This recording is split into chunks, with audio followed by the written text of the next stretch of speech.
The mountain fortress.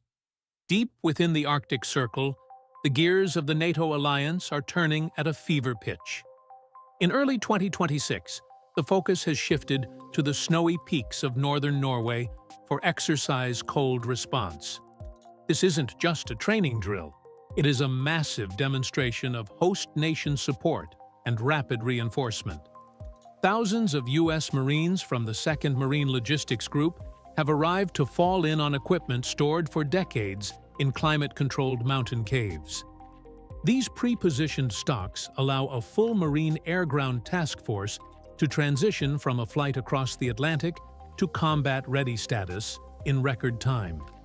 As temperatures drop well below zero, the primary mission is clear: validate the Arctic Sentry framework and ensure that the northern flank of the alliance is an impenetrable wall against any potential aggression in the high north. Combat-ready in the deep freeze survival in the Arctic is a mechanical struggle as much as a tactical one. In the staging areas of Sørreisa, Marines are working around the clock to winterize hundreds of tactical vehicles, attaching heavy-duty snow chains and conducting vital fluid checks is the difference between a mobile force and a frozen one.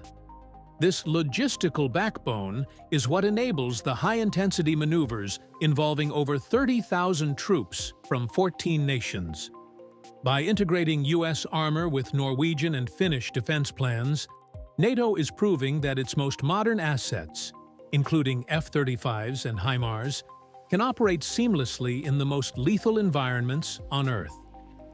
As the field exercise peaks this March, the message to the world is undeniable. The alliance is not just present in the Arctic. It has mastered the environment, and it is ready to defend every inch of NATO territory. Thank you for watching.